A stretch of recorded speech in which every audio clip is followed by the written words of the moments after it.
it's Brigitte Parvin here with your weekly Oracle card reading. Hope you're doing well in this beautiful season of light and doing the things that you need to do for your self-care in the midst of this grand awakening that's happening right now. Self-care's number one. Resting, doing all the things that bring you great joy to lift your vibration are all very important right now. And what a beautiful time to do that in this season of light. It looks a little different, yet I'm sure you could create some new traditions that you and your family or loved ones know, and even creating that sacred space for yourself is very important and vital right now. So if you want to get a hold of me for any intuitive coaching or any of the offerings that I have, you can find me on my website, brigitteparvin.com. I would love to be of service for you as a guide for you. Okay, so I'm going to pick a card for the beginning of the week, midweek, and the latter part of the week. I just saw a little feather rise up. I'm not sure if the camera caught that. Right between my eyes. Oh, this is a flipping one. So we're going with that first because it popped out. We call those poppers. Although it didn't drop, but it certainly made a reference of wanting it to be known it wants to come out. Very beautiful.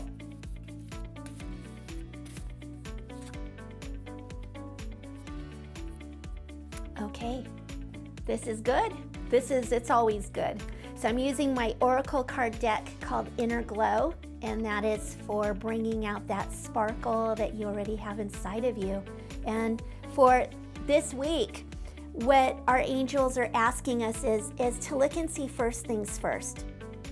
You know, to make your to-do list, get to the things that are important. First things first is exactly what it means. You know, take care of yourself.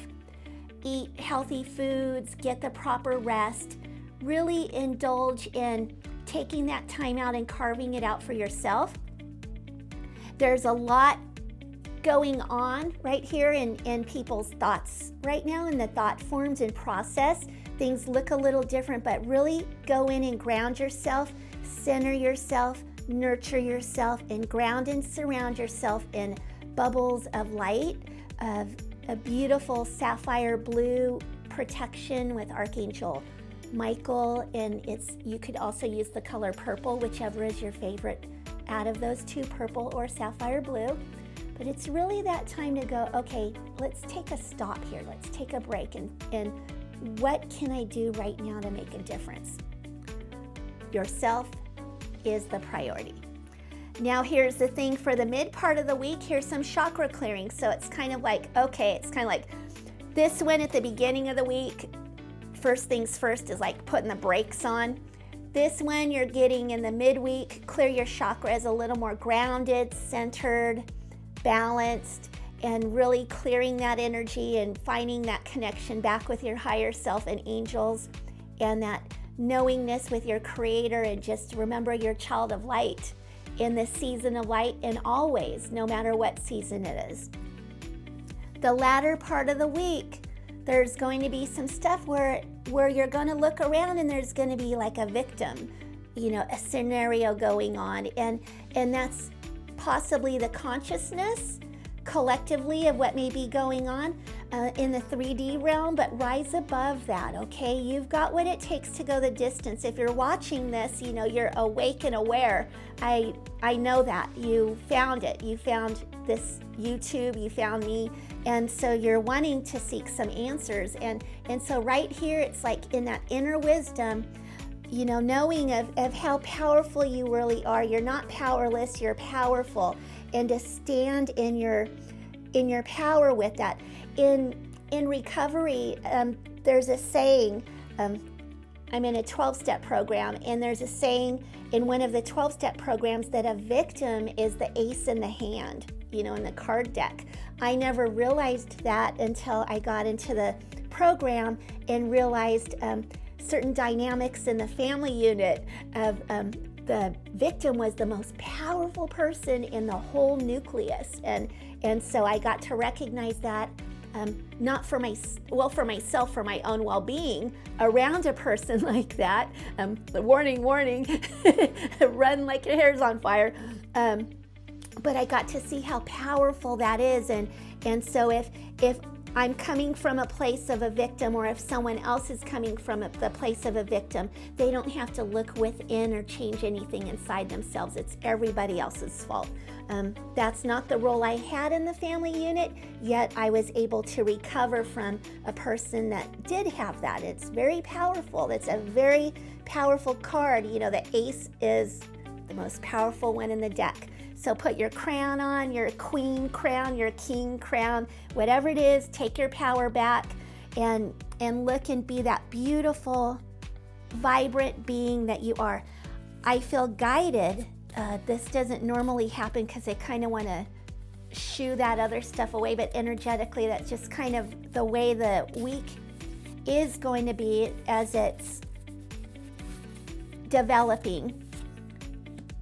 This is beautiful. I just had to pull some more cards on this. I have never done that on my weekly readings, but we want to get in the solution, right? That's why we're here. Beautiful.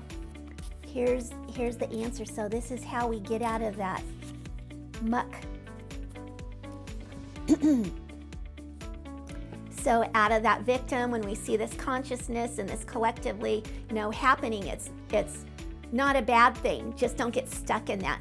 So then we're back to make me an instrument. That St. Francis, where there is disturbance, may I bring peace, and to comfort the uncomfortable, and to just, you can find it, it's on the prayer of St. Francis. Some programs call it the 11th step prayer, and so that's a good tool to have. And so going back to that center, meditation, prayer is going to get us through this. The next one is comfort, and this is really beautiful because right now humanity, in all of the different diversity that's going on, we're all going through growing pains right now, but it's all being healed. It's a long road ahead of us, yet we're on it. Okay, so don't lose sight of the prize with if it looks like people are getting pinned against each other and all that stuff. There will be some healing that transpires from this, and that energy will be transmuted because Archangel Raphael and Archangel Michael are working behind the scenes to transmute that energy that goes back many, many, many generations through all dimensions of time, many lifetimes. Once again, for the end of the week, go within. So this is really when, stay centered, stay grounded, meditate, pray, journal, write, go for your walks in nature. And so when you see this stuff, be an observer to it. Don't participate, is what the angels are saying. Just really look and say, okay, and then send light going in that direction. Send whatever type of prayers, any mantras, any type of things that are for the highest good for all of those willing to be able to receive it. So that's the reading for this week. Instead of a 3-card reading, it was a 6-card reading, but it's going to be a good week. And, we are born to do this. We were born to be here, right now, in this time and space. You're here for a reason. All of us are here for a reason. And this is history making right before our eyes. So I'm sending you lots of love from my heart to yours, and the light in me honors the light in you. Namaste. Bye-bye.